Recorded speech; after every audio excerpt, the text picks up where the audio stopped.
Hello everyone, my self Rahul Bhati. मैं आपको यहाँ पे 10th स्टैंडर्ड के अंदर पूरा का पूरा मैथ्स कंप्लीट करवाने वाला हूँ। आपका जो सिलेबस है पूरा, तो ज्योमेट्री की शुरुआत ऑलरेडी हो चुकी है। अब हम यहाँ पे अलजेब्रा की शुरुआत करेंगे। तो अलजेब्रा अपने आप में इतना अनोखा सब्जेक्ट है कि आपको 100 में से 100 लाने के लिए कोई रोक नहीं सकता मैथ्स के अंदर। ठीक है, क्यों? इसका कारण क्या है? एक तो मैं आपको पढ़ा रहा हूँ और दूसरा आप पढ़ रहे हो। ठीक है, और दूसरा क्या, कोई भी टीचर हो वो आपको पढ़ाएगा और आप पढ़ोगे, तो 100 में से 100 क्यों नहीं आ सकता है? तो ये तो सबसे सिंपल बेसिक सी बात है। तो वो जो जर्नी है उसकी शुरुआत हम यहाँ पे आज करने वाले हैं। आज उसका हम बेस रखने वाले, नींव रखने वाले हैं उसकी। ठीक है, तो देखो काफी सिंपल तरीके से हम इस चैप्टर को कंप्लीट करेंगे जो भी आएंगे, और पूरा का पूरा सब्जेक्ट जो है वो हम एकदम अच्छी तरीके से यहाँ पे लेके जाने वाले हैं। तो यहाँ पे 10th स्टैंडर्ड के अंदर जो सब्जेक्ट का नाम है दैट इज मैथमेटिक्स 1 और 2, जिसे हम ज्योमेट्री कहते हैं, और मैथमेटिक्स 1 जिसे हम कहते हैं अलजेब्रा। तो सबसे पहले अलजेब्रा का मतलब क्या है? ठीक है, तो जरा उस पे आ जाते हैं। तो what do you mean by algebra, जरा देखते हैं। चलिए, तो algebra is a branch of mathematics. उसके अंदर मैथमेटिक्स के और भी ब्रांचेस आते हैं। मैं फिलहाल ब्रांचेस पे जाऊंगा नहीं। ठीक है, अलजेब्रा के इस संदर्भ में हम बात करते हैं that deals with symbols and the arithmetic operations across this symbols. तो ये सिंबल्स क्या है? The symbols do not have any fixed value and are called variables। तो बहुत सारे आपको यहाँ पे वेरिएबल्स दिए जाएंगे, बहुत सारे सिंबल्स दिए जाएंगे, उसके थ्रू आपको यहाँ पे क्या करना पड़ेगा? सॉल्व करना पड़ेगा। तो एक बेसिक इक्वेशन अलजेब्रा का अगर मैं आपको बताऊं इस तरीके से होता है, दैट इज, मैं आपको लिखने के लिए पूरा समय दूंगा, उसका आप चिंता मत कीजिए। ध्यान से जरा देखिए, कोई भी एक इक्वेशन है, तो यहाँ पे एक इक्वेशन लिया है मैंने, 3x+4 इज इक्वल टू 28। तो यहाँ पे जो 3 है दैट इज व्हाट? कोएफिशिएंट। और जो x है दैट इज व्हाट? वेरिएबल। और प्लस साइन, तो जो भी प्लस माइनस डिविजन मल्टीप्लीकेशन जो होगा that will be termed as operator. और 4 एंड 28 क्या कहेंगे? इसे कांस्टेंट कहेंगे। ये वेरिएबल कांस्टेंट्स हैं, कुछ भी वैल्यू हो सकते हैं, तो इसे कांस्टेंट वैल्यू कहते हैं। ठीक है, तो ये चीजें आपको बहुत अच्छी तरीके से पता है। अगर मैं एक और इक्वेशन लेता हूं that is 10x+5 is equal to 100। ठीक है, फॉर एग्जाम्पल, और x की जगह मैं रिप्लेस कर देता हूं y के बदले में लिख देता हूं z। कुछ फर्क पड़ेगा क्या? कुछ भी फर्क पड़ने वाला नहीं है। ये जो है उसे आप कांस्टेंट ही कहोगे, z जो है उसे आप वेरिएबल ही कहोगे, और y और सॉरी 5 और 100 इसे आप क्या कहोगे? कांस्टेंट कहोगे, क्योंकि ये वैल्यू क्या है? कांस्टेंट है, इसके अंदर कोई भी बदलाव आने वाला नहीं है। ठीक है, तो ये आपके लिए एक बेसिक अलजेब्रा का एक डेफिनेशन हो गया है। तो आप इसे आराम से लिखिए, फिर हम चैप्टर के अंदर भी एंट्री करेंगे और चैप्टर को देखेंगे। और चैप्टर आपको तो पता ही है हम कैसे पढ़ते हैं, हम पूरा का पूरा चार्ट जो है उसके हिसाब से चैप्टर को एक पेज के अंदर समराइज कर देते हैं, ताकि चीज़ें आसान रहे और आपको भी समझ में आए कि करना क्या है। ठीक है ना? तो आप इसे लिख लीजिए आराम से, फिर बढ़ेंगे आगे।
चलिए तो अभी स्टार्ट करते हैं। यहाँ पे जो पहला टॉपिक है हमारा, ठीक है, तो इसको स्टार्ट करने से पहले पूरा एक बार सिलेबस देख लेते हैं क्या है।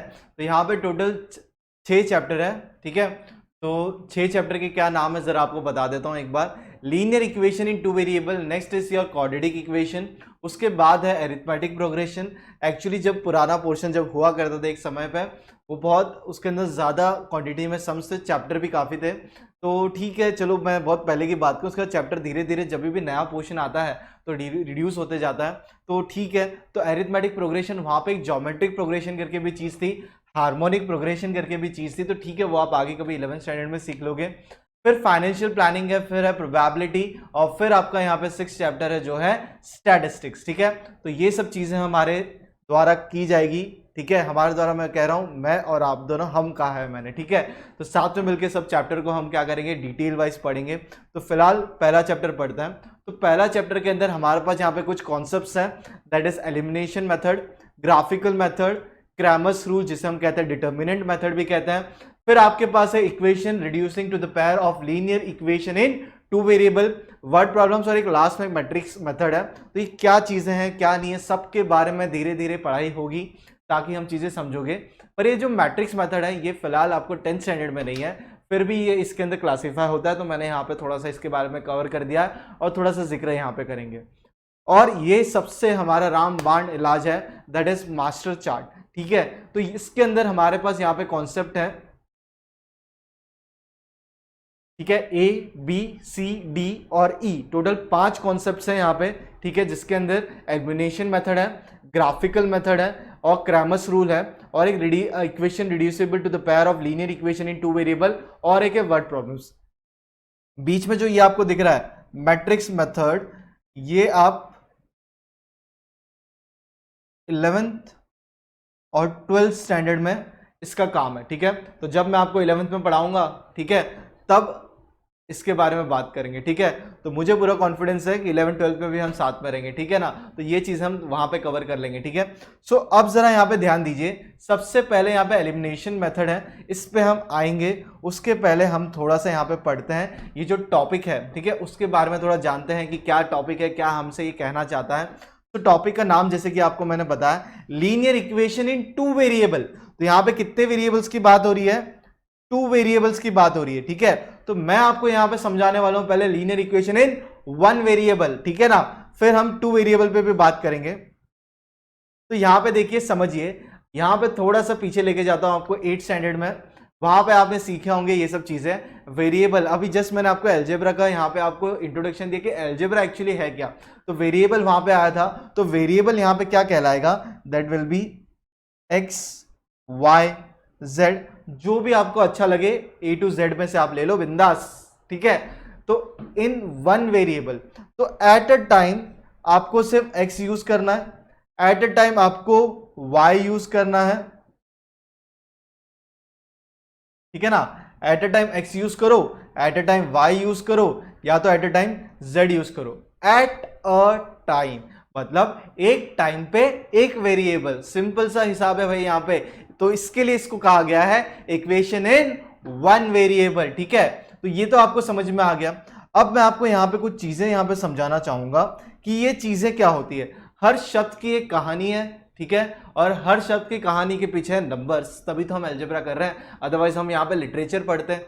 हर शब्द की कहानी है तो ऐसे लिखते, कुछ पोयम लिखते, पोइट्री बनाते हैं, क्लियर है। तो यहाँ पे मैंने क्या कहा आपको, हर चीज की एक कहानी है और हर कहानी के पीछे है नंबर्स। तो जहां पे नंबर्स है वहां पे अलजेब्रा है, क्लियर है। चलिए, तो अब मेरी बात ध्यान से समझिए, मैं आपको यहां पे एक छोटा सा एग्जांपल लेके समझाता हूं, ठीक है।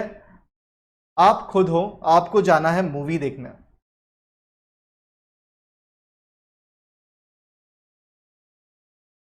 या लिख देता हूं मैं पिक्चर, ठीक है, जो आप जाने वाले हो थिएटर में, ठीक है, थिएटर में जाओगे मूवी देखने, पिक्चर लगी है जो भी सलमान खान जी की मूवी लगी है, ठीक है, आप फैन हो, फर्स्ट डे फर्स्ट शो देखोगे तभी फैन होगे क्या, ऐसा तो नहीं है ना, आप बस फैन हो, ठीक है। आपके साथ साथ आपका फैन क्लब है, आपके दोस्त भी बस एक को पिक्चर देखनी है तो सबके सब रेडी हो गए। तो अब सबके सब रेडी, में सब पे बाद में आता हूं, मैं भी फिलहाल सिर्फ आपकी बात कर रहा हूं। तो आपको क्या चाहिए थे, पैसे चाहिए थे, तो आपको जाना था मूवी में, तो मूवी में जाना था तो पैसे कितने लगने वाले हैं, 200 रुपीज आपको चाहिए, ठीक है, 200 रुपीज आपको चाहिए ताकि आप चले जाओ मूवी देखने। तो यहां पे आपका सबसे पहले जो वेरिएबल है दैट इज व्हाट, एक्स, क्योंकि इसको मैं टर्म करता हूं एज अ मूवी, ठीक है।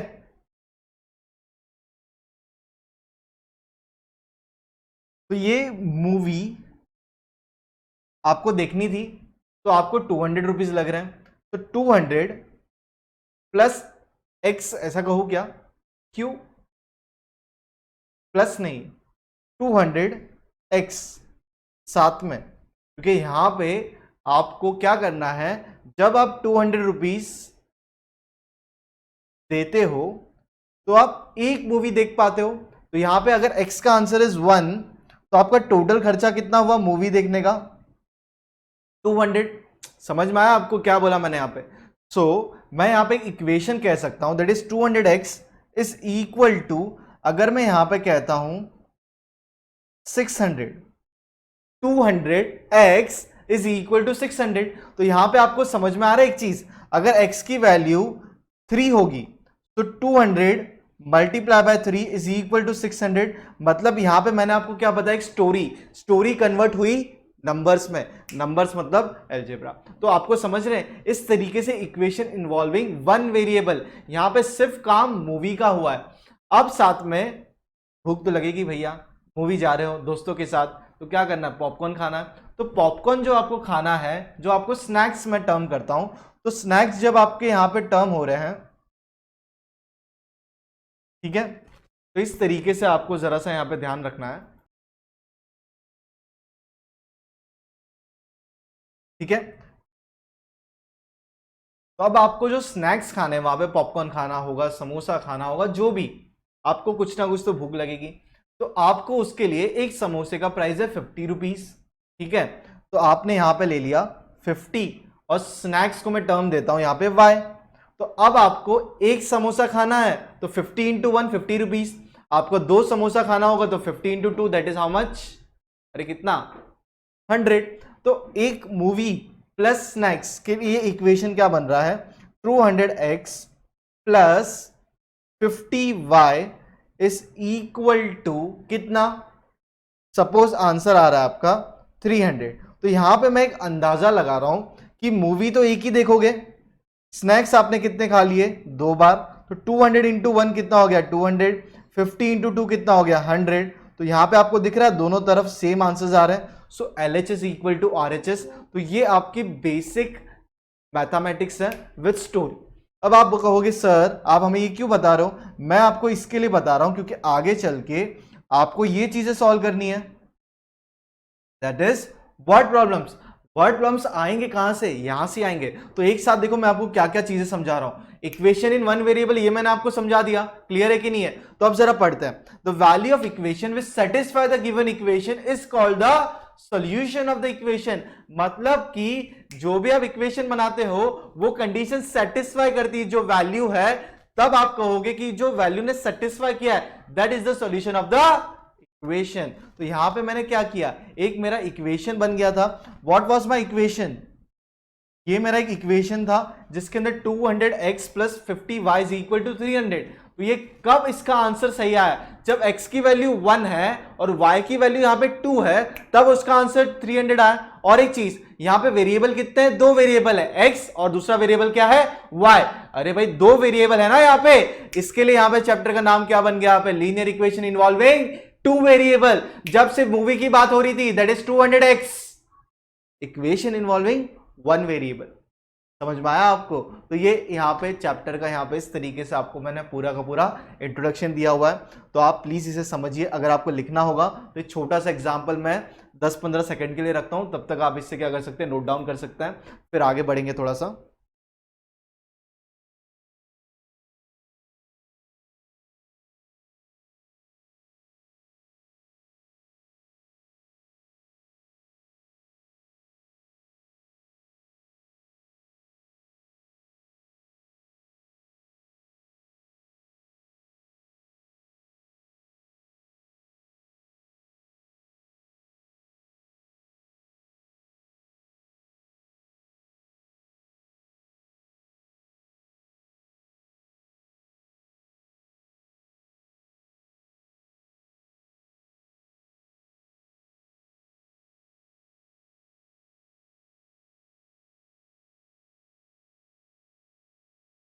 चलिए, तो अब यहां पे पढ़ते आगे।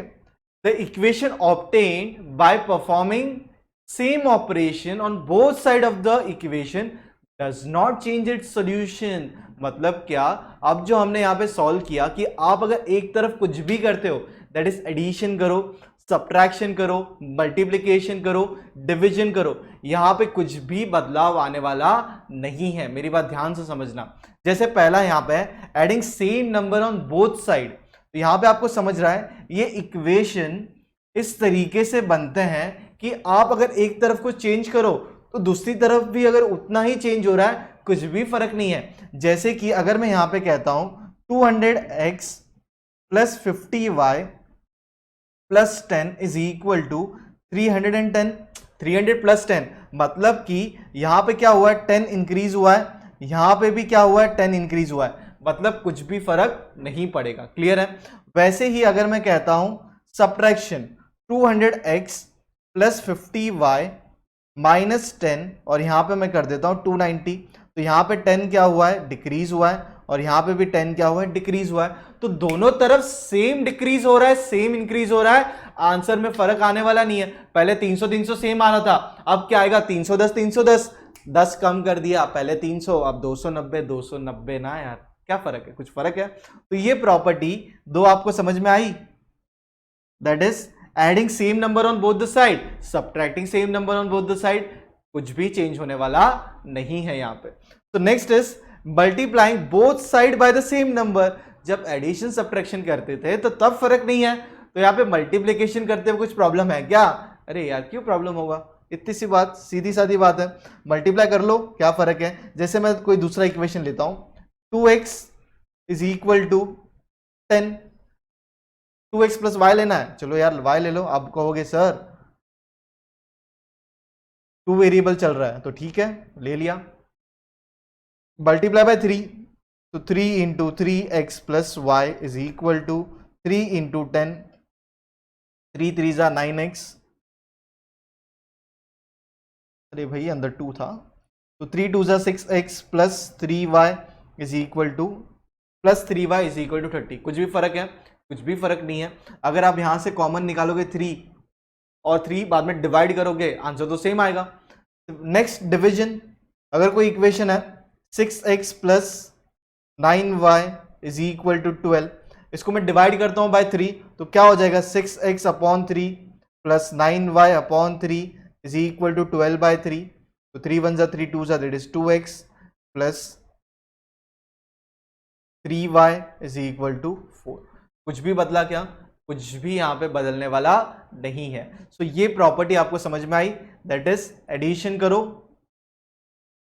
कुछ भी प्रॉब्लम नहीं है, सब्ट्रैक्शन करो, नो इश्यू, मल्टीप्लिकेशन करो, पर एक इंपॉर्टेंट है, आई number on both side, both side division करो, कोई प्रॉब्लम नहीं है, पर ये जो जब आप काम करते हो ना, बोथ साइड करना, ठीक है, एक साइड मत करना, ये काम करना होगा तो दोनों साइड करना, ठीक है, bye the same non zero number. तो डिवीजन जो होगा ना, नॉन जीरो नंबर से होना चाहिए, जीरो से डिवाइड मत करना, ठीक है। तो ये चीजें आपको यहां पे समझनी है।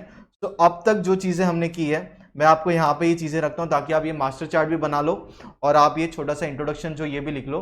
फिर यहाँ पे हम इक्वेशन कंप्लीट करेंगे, दैट इज थोड़ा सा और पार्ट रहेगा, कौन सा वाला, दैट इज टू इक्वेशन जो है ना, लीनियर इक्वेशन टू वेरिएबल, ठीक है, उसको थोड़ा सा एक्सप्लेनेशन ले लेंगे। तो आप पहले इतना सा, नहीं तो काम करते पूरा सा मैं समझा देता हूँ, फिर आप लिख लेना, कोई दिक्कत नहीं है। तो चारों स्लाइड्स आपको दिखा दूंगा ताकि आपके नोट्स भी बनते रहेंगे, ठीक है। चलिए, अ equation which contain two variable and degree of each term containing variable is 1 is called linear equation in two variable। तो आपको मैंने यहां पे क्या सिखाया था अभी, तो जो मैं आपको जो बता रहा था यहां पे कि जो equation which contain two variable, तो यहां पे वेरिएबल कितने होंगे, दो, ये तो मैंने आपको बता दिया था पहले ही, ठीक है ना, that is x and y, and the degree of each of the term containing variable is 1। तो ये जो डिग्री होगा ना, जैसे x रेज़ टू हम लिखते हैं 5 या x रेज़ टू 2, तो ये जो 2 है इसे क्या कहते हैं, इसे कहते हैं डिग्री, ठीक है। तो यहां पे जो वेरिएबल था, ठीक है, ये जो वेरिएबल जो था, ये वेरिएबल कैसा होने वाला है, यहां पे दो वेरिएबल x और y, और जो डिग्री होगी वो क्या होगी, always 1. So degree will be always 1. x raise to 2 भी नहीं मिलेगा आपको, क्यूब भी नहीं मिलेगा, सिर्फ या तो मिलेगा सिंपल x या तो मिलेगा सिंपल y. ठीक है, इस तरीके से आपको यहां पे चीजें आने वाली, और degree will be always 1 of each of the containing variable is 1 is called linear equation in two variables. तो ये सिंपल सी बात है.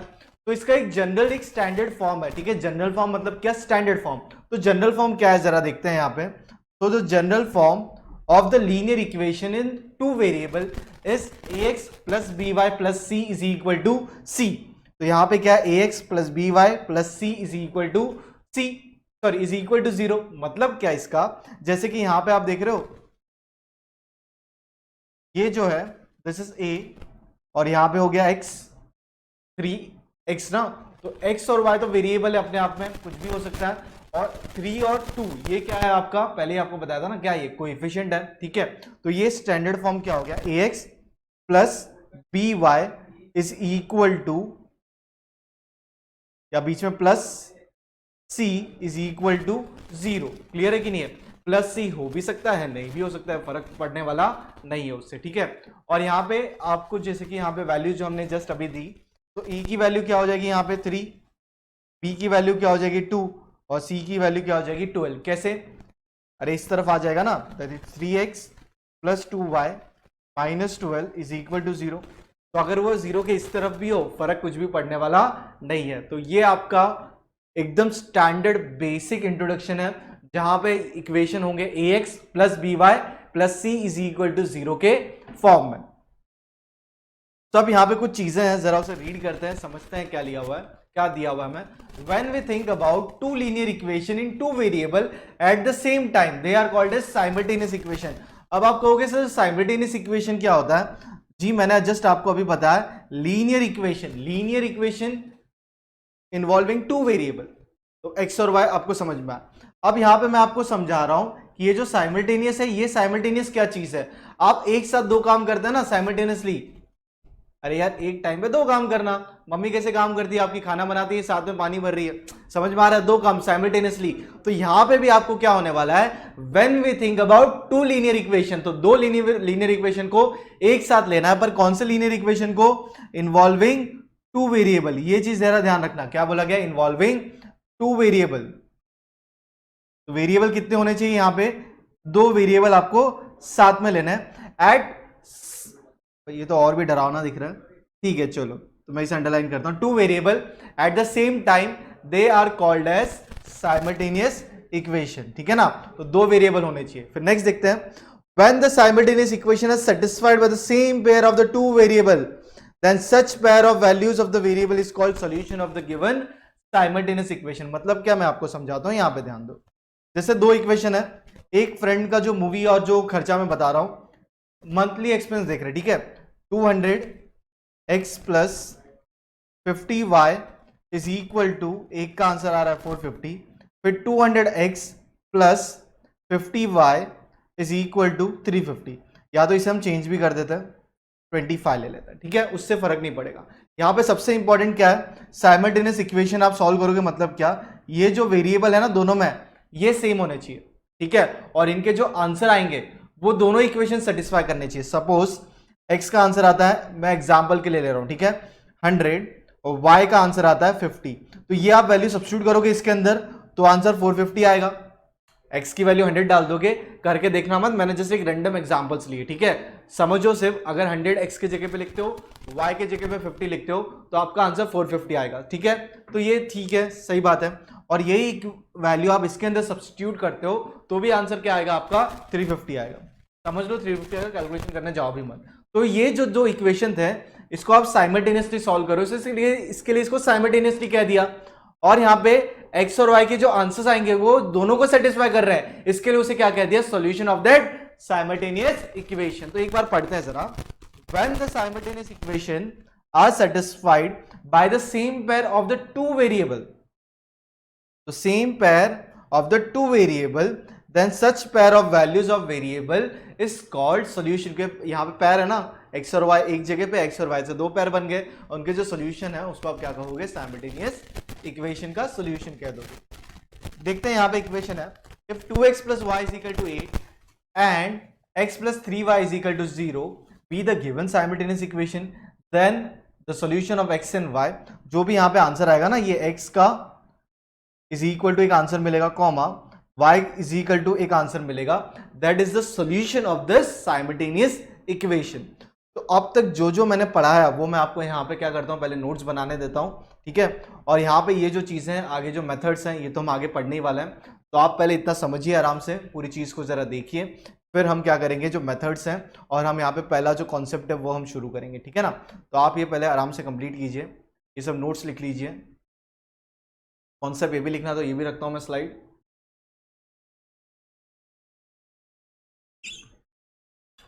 ज़्यादा नहीं, 5-10 सेकंड रखूंगा मैं, ताकि आप क्या पॉज करके आराम से लिख सकते हो, उतना टाइम मैं आपको काफ़ी दे दूंगा, ताकि आप पॉज कर लो चीज़ें और लिखते रहो।